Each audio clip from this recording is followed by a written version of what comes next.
All right, today we're going to put that fertilizer pump back together because it's a pretty nasty day out. We got chances of rain pretty much all day. It rained all last night pretty hard, and today is just cold. The air's really damp, so that adds to it, and it's just not a good day to be outside, so we're not gonna mess with that toolbar. Tomorrow's supposed to be beautiful the way they make it sound, but that's tomorrow. So this morning I went over, stirred that burn pile up. The rain didn't phase it one bit. It was pretty much gone, even all the big stuff. There was one log that was too far away. It never even caught on fire, so I threw that on there. And there was some stuff around the ring of the hot spot. Threw that on there, and I bet by this afternoon it's pretty much gone. So, but real quick, before we start on that pump, I wanted to come get some measurements off of these, so that I can have Dad get me some angle iron coming. Actually, it looks like it's two different sizes. That's half. This looks like 3/8. Yep, 3/8. So that's 3 by 4, and that's, at least they're both 3 by 4. And then about 19 and about 18. So I need a hunk of 3 by 4 by half and 3 by 4 by 3/8. So, and after that, it's just a matter of drilling some holes and a couple pieces of pipe. Easy enough. I forgot I put the row shield back on next. Last thing I did with that was cultivate down in the muck. Anyhow, back to the shop because it's nasty out. All right, so the vast majority of this reassembly is pretty much straightforward. Just replace the gaskets, replace the seals, slap it back together. But we got the problem of the shaft needing to be shortened. So in order to do that, we are going to have to partially assemble the gearbox so that we can mock it up, figure out how short we need to cut it off and how long the key slot needs to be. And then we can do the machining on the shaft, and then from there on it's straightforward. Put it back together and away we go. Okay, so the new seals can go in right off the bat, and they just get drove in flush with the housing.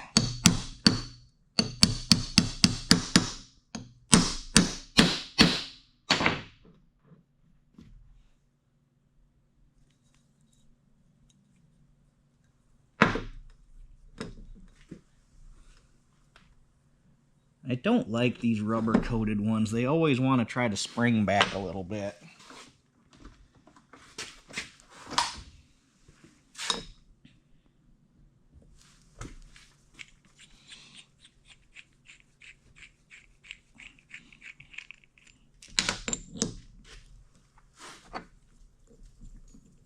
And they're usually a pain to start, although that one started fairly decent. But you don't always get that lucky.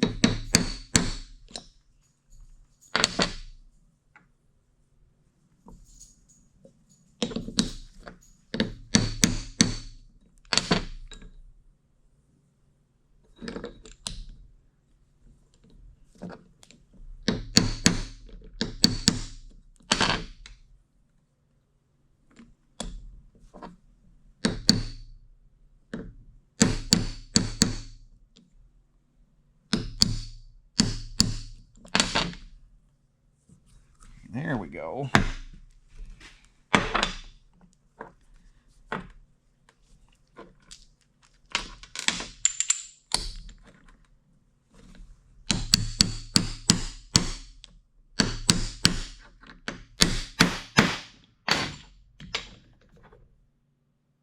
And that one can literally only go in so far, otherwise it hits the bearing, because they made the seal landing is the thickness of the seal. So that one is what it is.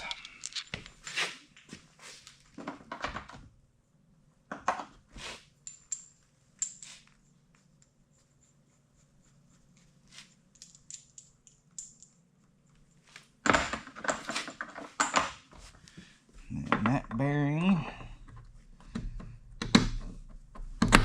goes in there. And that bearing goes in there.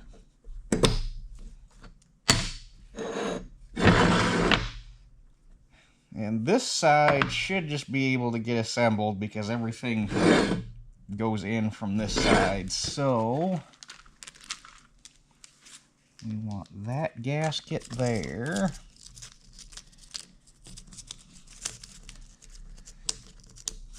Dang it. And this bearing housing has a oil drain hole right here that lets oil back into the case out of the bearing. Why they did it on this one and not on this one, I don't know. But that means that this has to go, I guess, yeah, that has to go like that. That puts it, it basically is going to put it right here. So apparently they have a little bit of oil level and then overflow drains out. So that's how that has to go. And I need a little bit of Permatex.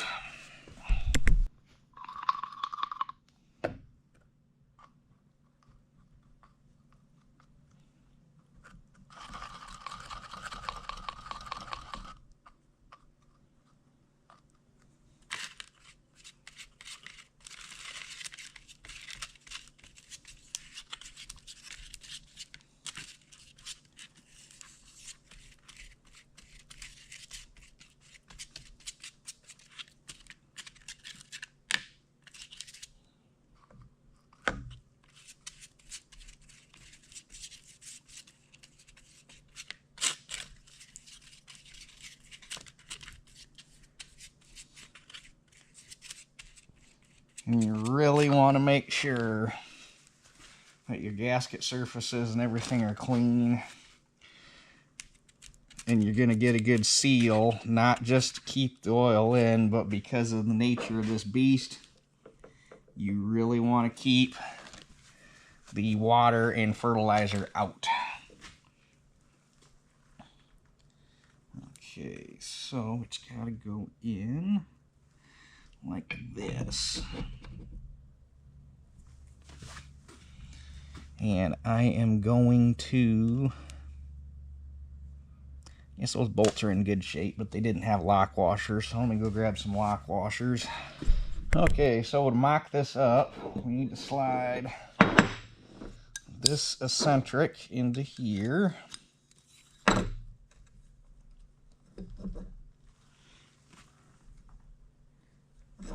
Which might be easier said than done, because that's a pretty aggressive seal.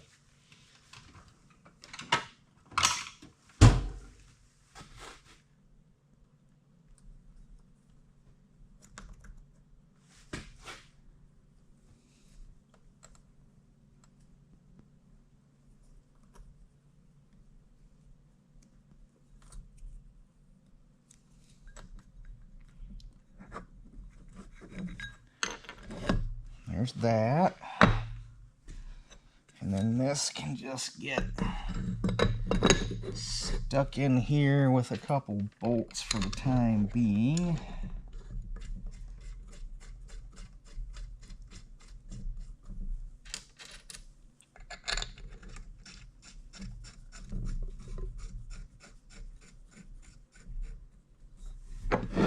And it's not necessary, but we'll throw that guy on there.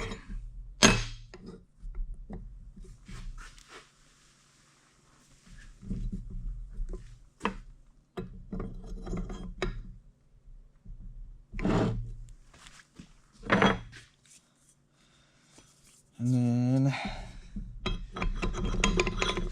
the shaft can go, we'll do this, put it this way. You don't have to fight the seal.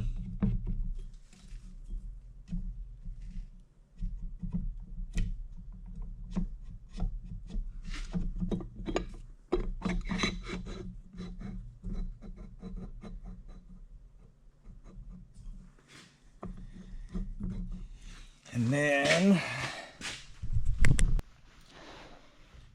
okay, so here it is, all partially assembled and mocked up. Pointers on, rate selectors on, or rate cam quadrant is on, and the original sprocket that was on it with the clutch was 1.125 inches off the face of this bearing retainer to the center line of the sprocket. So that right there is where the sprocket was originally.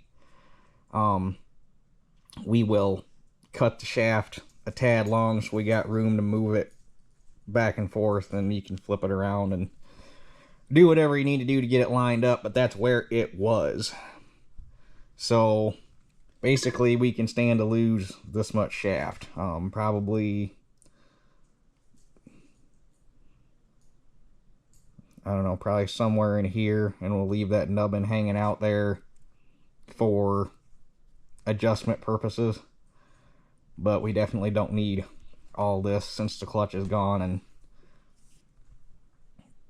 don't need to bend another shaft. So we will get this cut off, machine key slot, and go from there. Have to measure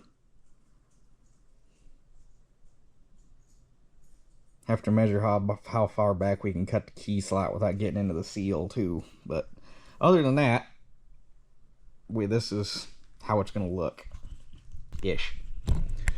Okay, so I already cut, yay much off the shaft, whatever, past that pinhole. So now I'm just gonna face it off and chamfer it. Facing it, not really necessary. It's just gonna true it up and make it look nicer. So that's what we're gonna do.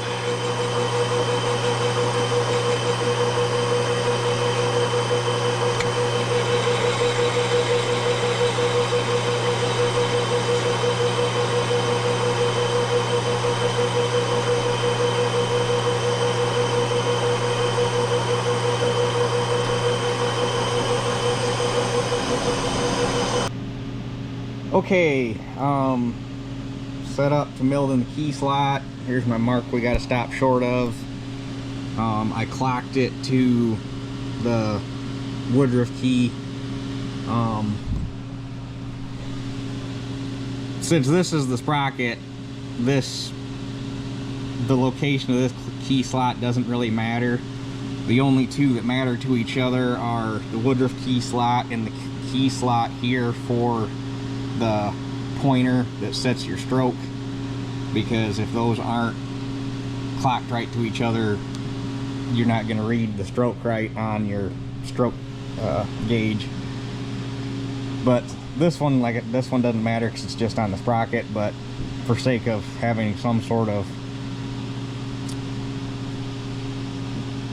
for looks more than anything, I lined it up with this woodruff key. So I'm centered off the back of the vise, 1 inch shaft, so move in a 1/2 inch, puts it on the center of the shaft, and I just dropped the end mill down in that woodruff key slot to clock it. It ain't got to be perfect, and clamped it, and we're ready to go. And I touched off here, zeroed the table. It's a 1/4 inch key, so 1/4 inch end mill, and we'll have to come up 1/8 of an inch.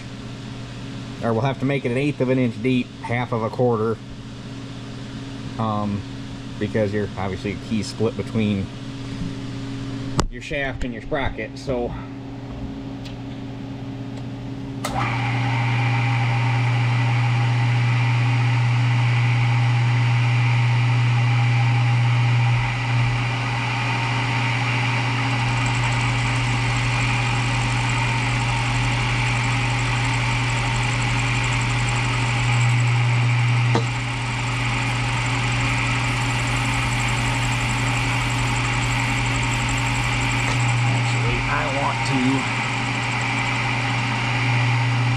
Nope, we're going to do this. I want to zero the readout so that I hit the same mark every time, so we'll get to our spot down here, stop and zero the readout, so we work to zero every time.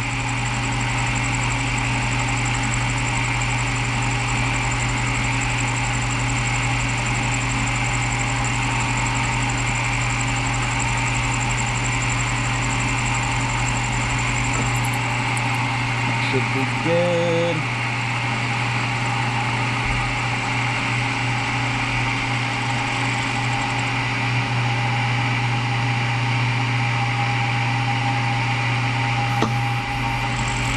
Since this is a small end mill, I'm just going to take baby bites and sneak up on it, and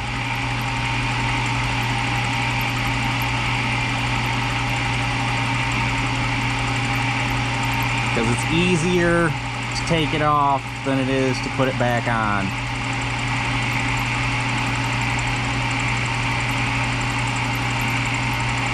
And it's easier to not break the end mill.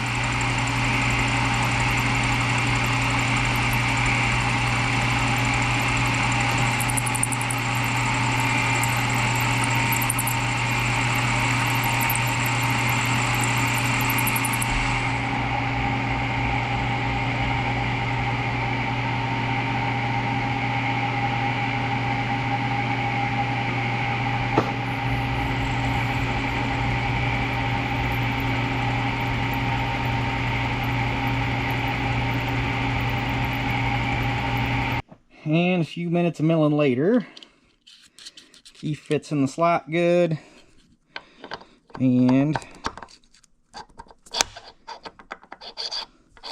everything's kosher. So you always want to make sure your test fits good before you pull it out of the vise, because once you pull it out of the vise, you've lost your zero. Which isn't that big of a deal with square stock, but that's kind of a really big deal with round stock. So, but deburr that keyway real quick, and I'll cut a new key because there's not one. I'll cut a full-length key and round the edge off so that it sits down in that scallop nice, and we'll be ready to throw this thing together. Alright, now that the shaft is machined, or new keyway's cut, new key is cut, we are ready to rock and roll. So, first thing we gotta do is slide the shaft in.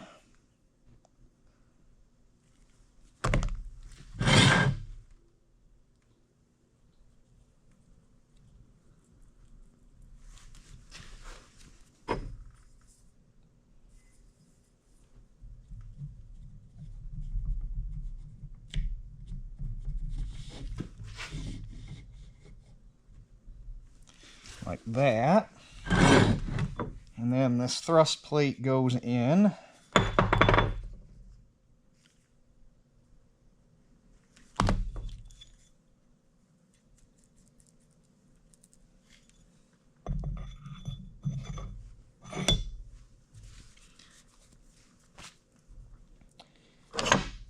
I did screw up a little bit though. First we have to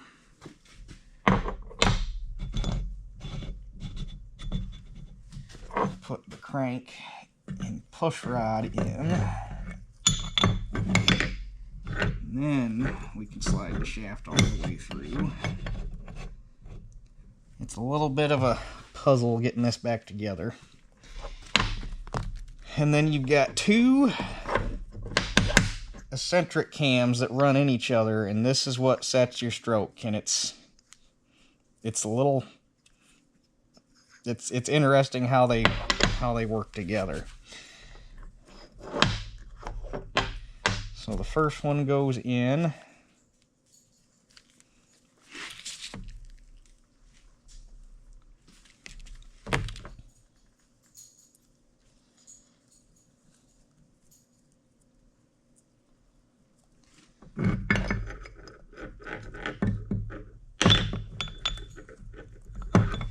Like that. And then the woodruff key has to go in the shaft.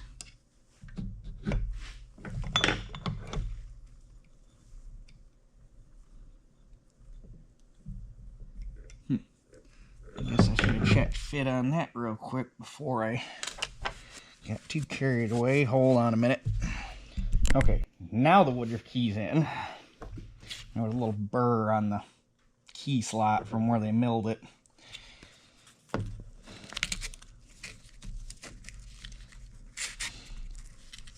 So once you've got the crank in and the big eccentric, you put this little one in, which is the one that's keyed to the shaft. And this is the one when you turn, when the pointer's on and you turn the pointer, it rotates this eccentric, and that's what sets your stroke. It's kind of wild how all this goes together. Did you hear that truck horn teeter? Teeter. Did I just push that woodruff key out? I think I did.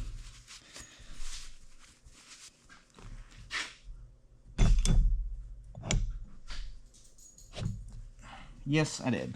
You bastard.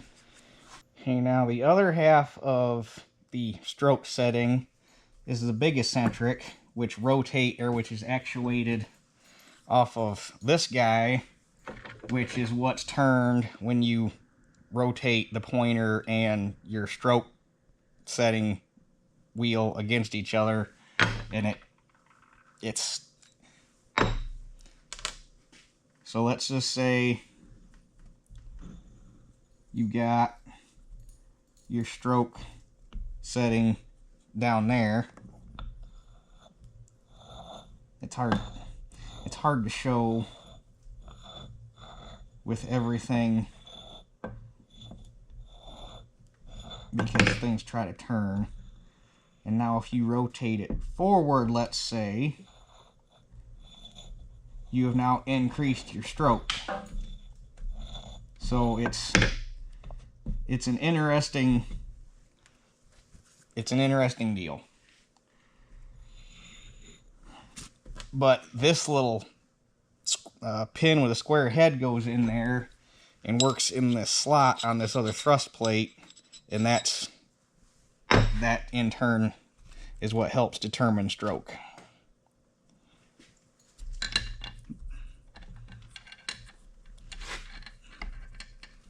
Come here.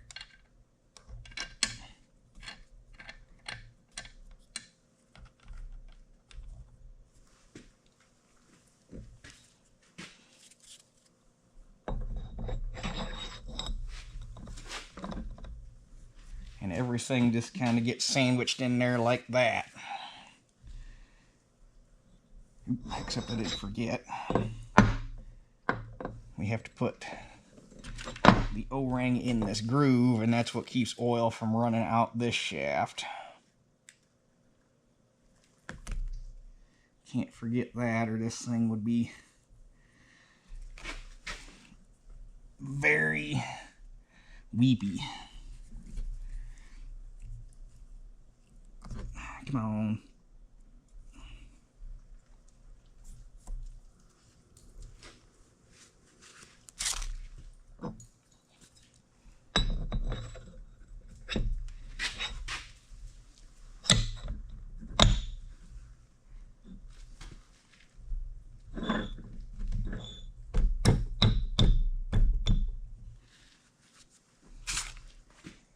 And now we put a little dab of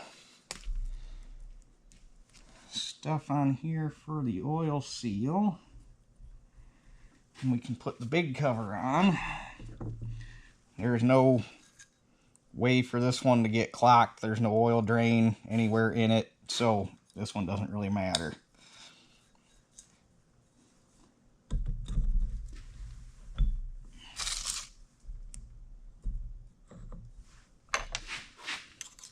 But they definitely could have had that seal just a touch looser. Okay, so the stroke setup and everything is on. That all went on with a very healthy dose of anti-seize. The new set screw they sent with the stroke wheel had Loctite on it. They sent it that way. That got shit canned, and I put a new set screw in there with no Loctite and plenty of anti-seize. That way, if this thing ever has to come apart again, it shouldn't, because the only reason it had to come apart this time was the shaft being bent. But if it does, hopefully this next time we don't have to fight it. The sprocket is just on, it's just there for now. I put it on loose, it's dry. That we'll figure out where it needs to be, and then we can anti-seize it and clamp it down. But right now, as you can see, it's the stroke arm is set on 0. So if you watch it,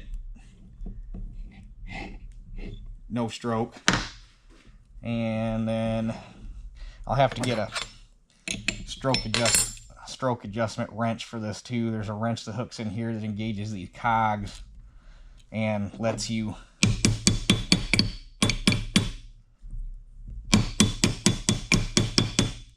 because obviously this would all, or this shaft that the counter arm is on would be hooked to a chain, so it can't turn. So all you do is hook your wrench in this hole, turn it, it rotates this. And the one I put on my boss's planer, that one would turn by hand, but this one wants to be a little more difficult.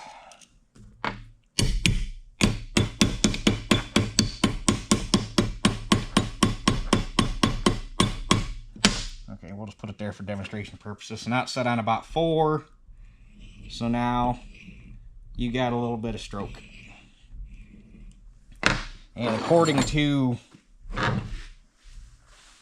the calculator on the John Blue website, this is going to be running somewhere between 7 and 8 on the pump settings. So damn near full stroke to get what I want. But anyhow,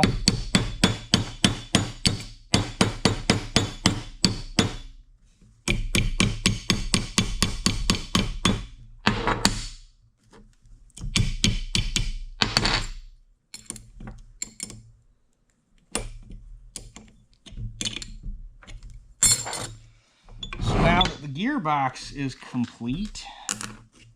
Crankcase, gearbox, whatever you want to call it. Now we can start working on the hydraulic head. Okay, so the first piece that goes back on the crankcase is this guy. And it has a V-packing in it. There's actually 2 V-packings. There's one in this, and there's one in this. And both of them are oriented to keep fertilizer from going back into the gearbox. So the V faces like a lip seal. Lip faces towards what you're trying to keep out. So the first thing that goes in is this little hardened plastic washer with a V in it. That's your seat. So that goes in there. And then there's 4 packings per seal stack.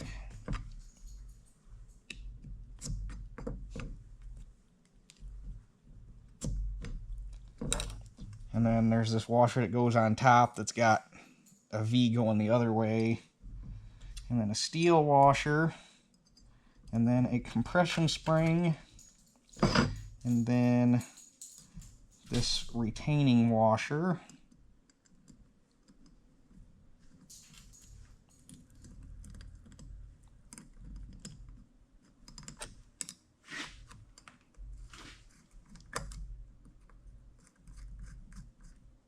And the washer is what puts pressure on the V-packing to help it to seal.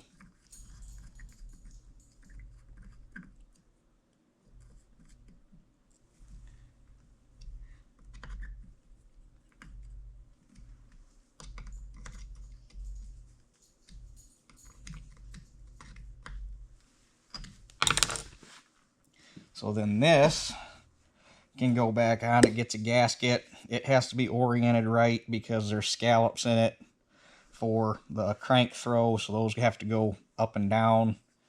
But other than that, this just gets bolted on there with 4 bolts and a gasket. Alright, so the next piece to go on is this spacer block. There's nothing in it. I believe the only thing this does is I think this changes thickness between pump models as the pump stroke increases or decreases. I think this gets thicker or thinner depending on the pump model and its stroke. Because, well, as for instance, if you look at the picture here, it doesn't even have it, and the pump chambers are really small. This one's got bigger pump chambers in it, and it's got that, so. But it doesn't show up in the parts book, so I don't even know what to call it to tell you what it is. It's just there. But it just goes on with a gasket on either side of it, so there's that.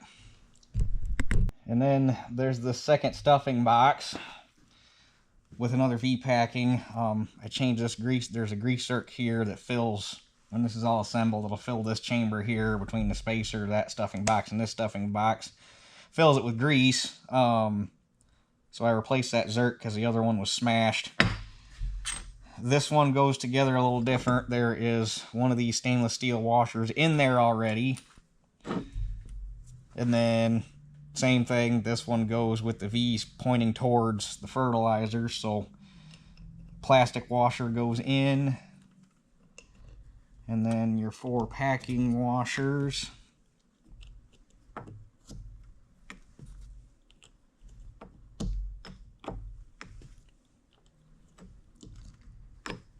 And then your small backup washer, and then another stainless washer, and a spring. And then this one goes together a little different. It's got this collar with a snap ring in it that actually goes in, and I'm sure there's a special wrench for it. I just made one out of a piece of flat stock. The 2 pumps that I've had apart before, you got to heat this thing red hot to even get this thing out of there. So before we put it together, we're going to put, not that it's probably going to make a bit of difference with this thing being directly exposed to fertilizer, but we're going to give her a good old college try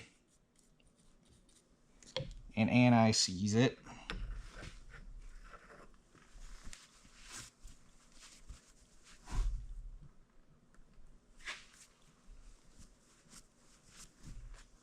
And you just take your tool and spin that in and get on it with a wrench.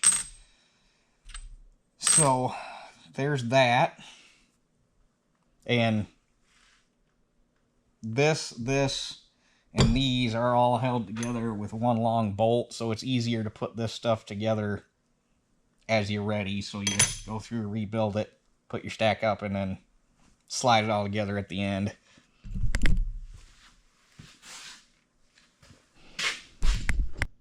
So I did make one little boo-boo.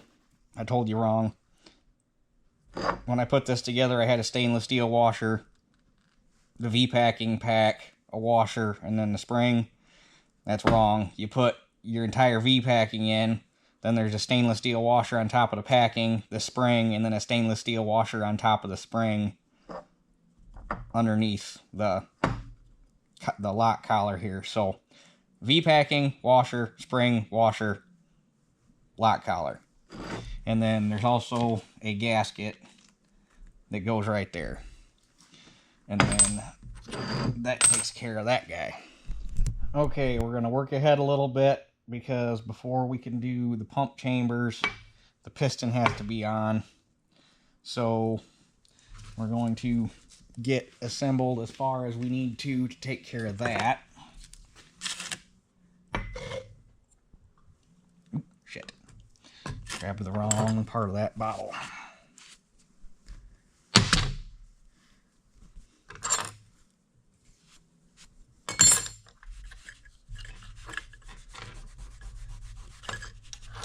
Okay.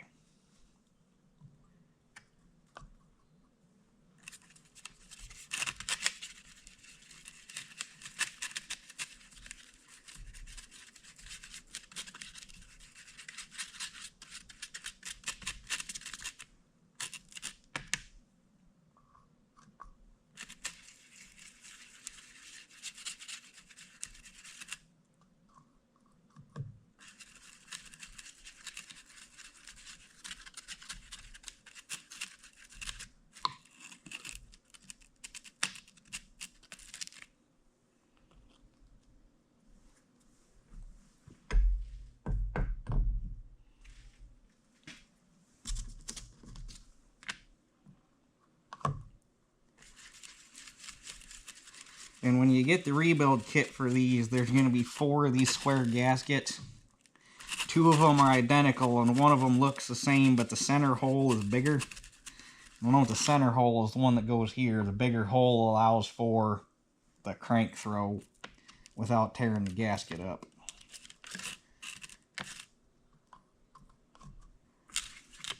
And then these 2 with the smaller hole match. There's this pilot here, and there's a matching one here. So the holes match the pilots.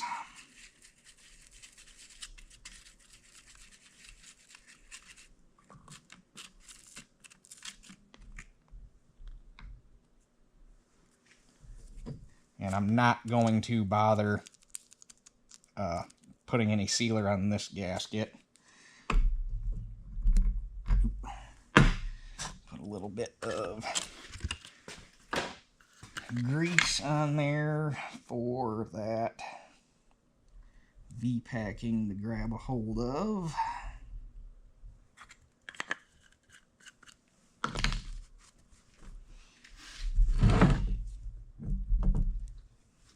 Putting these things on is fun because that V-packing is tight.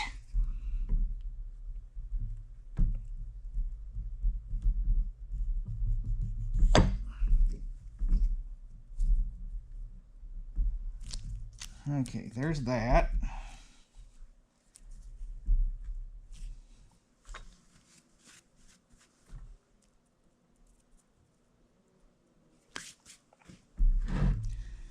And then when this goes on, it will mate up to this gasket here.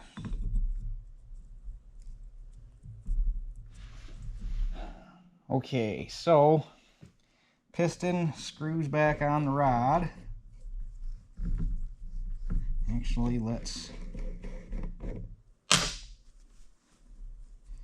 we don't want anti-seize on the whole thing because that gets a lock nut. But we'll put a little dab back here where the piston's gonna ride. It's a stainless rod and a stainless piston, so you shouldn't really need it, but better safe than sorry.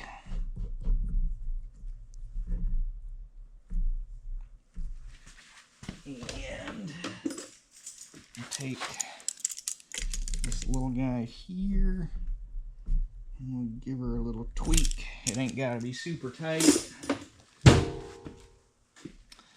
And then the lock nut goes on, which need a wrench for that.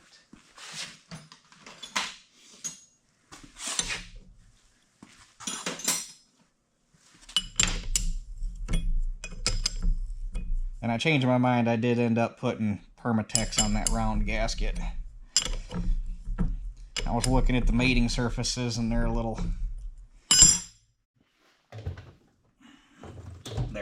pitted, so I'm going to use this to hold on to that so we're not torquing on that rod. Get loose into the piston. So I guess we're just going to go ahead and torque on that rod.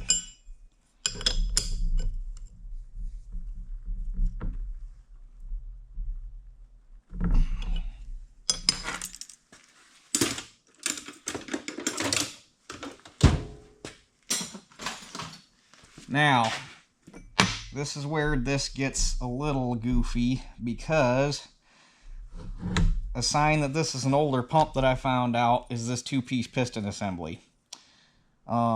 Which I just realized I just screwed up, because this has to be on there first. Dadgummit. Okay, now we're good. One of the pitfalls of taking something apart and then letting it set for 4 or 5 days is you remember where all the parts go, you just don't necessarily remember right off the bat which order they got to go back together in. So anyway, back to what I was saying. Sign that this is an older pump, 2-piece piston. Later pumps, they went to a 1-piece piston that didn't have that didn't have a piston sleeve and this plug. So, because of that, the seal kit does not come with this little square cut ring, seal ring that goes on there, but a 226 O-ring fits in there perfect and has got plenty of reveal to seal up. So that's what I'm going to use.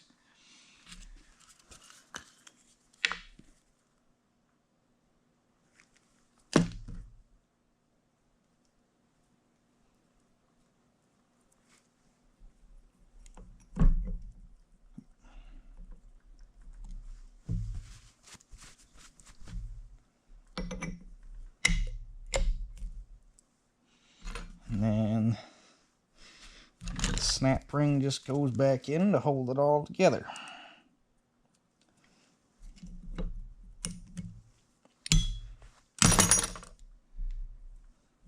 And there's your piston assembly.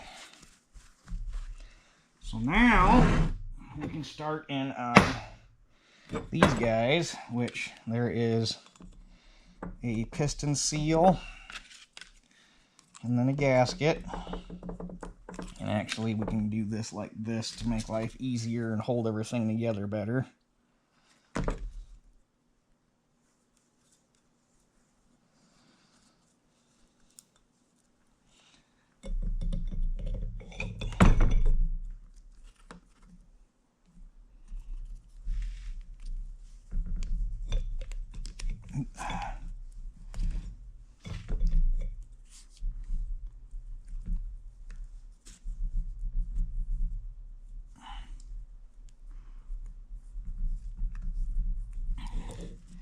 Depending on how rough a shape this seal grooves are for this, it can be a little interesting getting them back together right.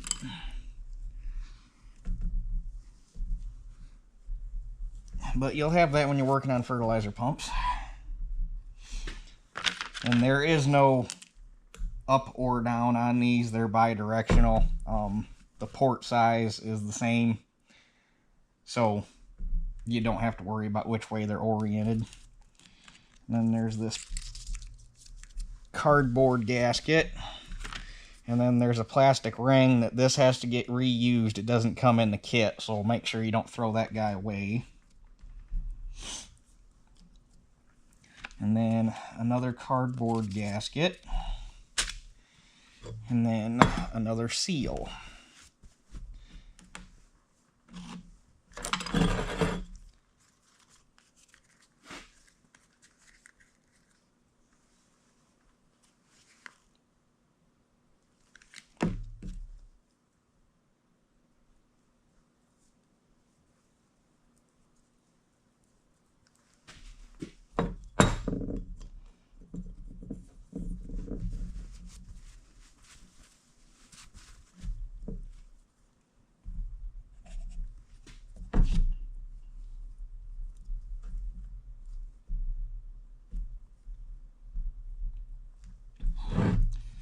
And then, once you got all that assembled, you can throw the bolts in.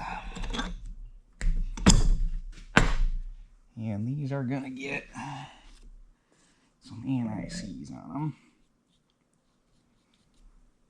And because these are so long, you don't got to worry about lock washers, because the bolt stretch will be enough to hold tension and keep everything where it belongs.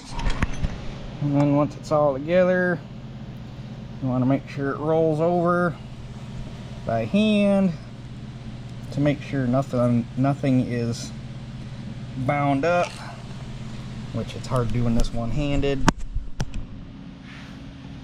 but it does roll over good, so that's good, obviously. And the last thing we got to do is put the check valves in for the suction and outlet. Okay, so the last thing we got to do is the check valves. They look identical until you play with them. The discharge valve has a heavier spring in it than the suction valve, so they do have to go in the right place or the pump won't work right, and they are two separate part numbers. So suction side is the one with the bigger inlet, so this is I think 1 inch and this is 3/4 if I remember right. So that is what the light spring valves are going to go in, and they have to go in the right way, so when the pump's sucking, the valve's going to open that way, so it's going to pull in. So these have to go in like this, and they are going to get anti-seize. It's probably not going to help anything, but it makes you feel better.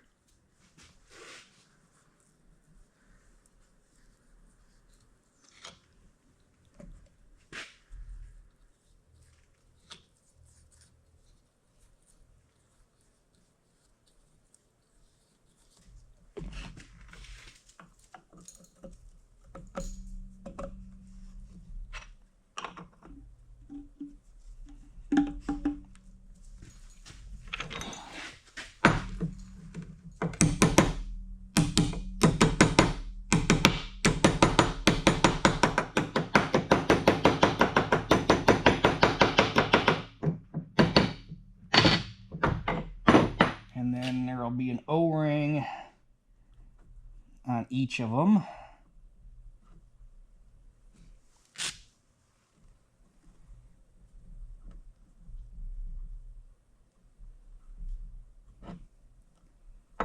Get in there and stay in there. Like that. And then same thing for the discharge. Except for discharge, pump's pushing. You want the valve to open that way, so these go in this way.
For some reason these bolts only go in one way. I don't know why.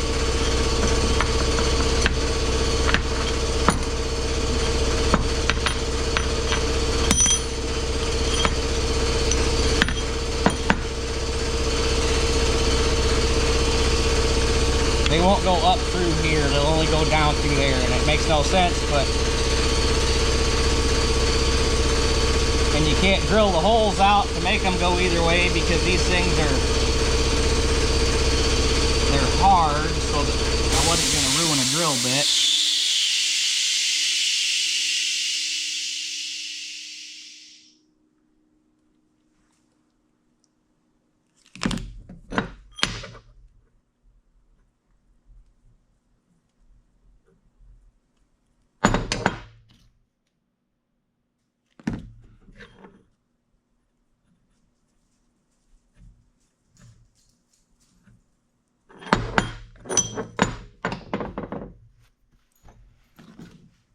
So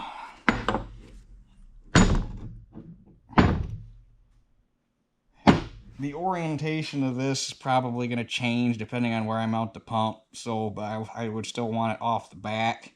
So we're going to put it like this, and then it'll get rotated depending on how things end up working out.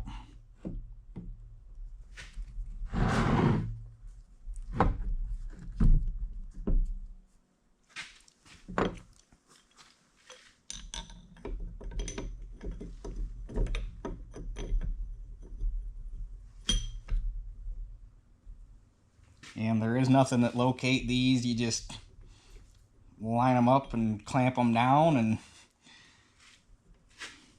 it is what it is.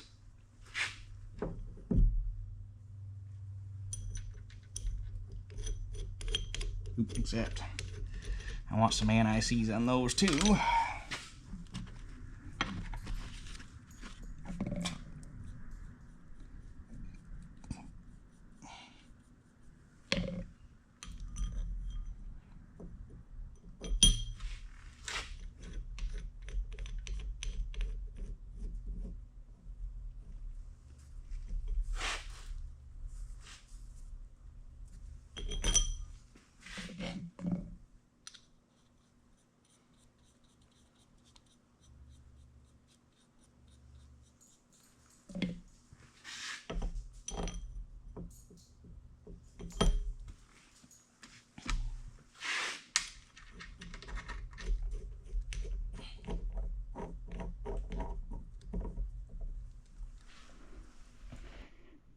And just like that, you've now rebuilt your John Blue piston pump. So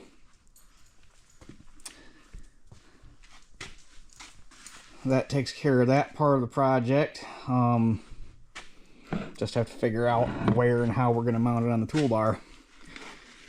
So, and I've been pricing out visa gauges for it, orifices, check valves, all that fancy stuff to start plumbing it up. So hopefully I can get that stuff ordered this week.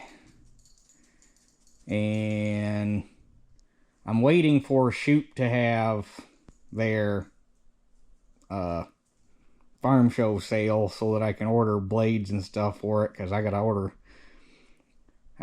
all the coulters and knives for that, and I've got to order disc blades and stuff to rebuild the gangs on the soil finisher. So if I can get their 10-15% off, whatever the heck that is, on that bill, that would be helpful. So as soon as they announce that farm show sale, which I think starts the 1st of February, I think. Normally I get a card in the mail for it, but I haven't yet. So anyhow, I think that's all there is to talk about here. So I'm going to give it a little bit longer, go back over and stir my bird pile up, and I think that should be burned out enough that I can move the excavator. So anyhow, I guess that's it for this one. We'll catch you guys on the next one.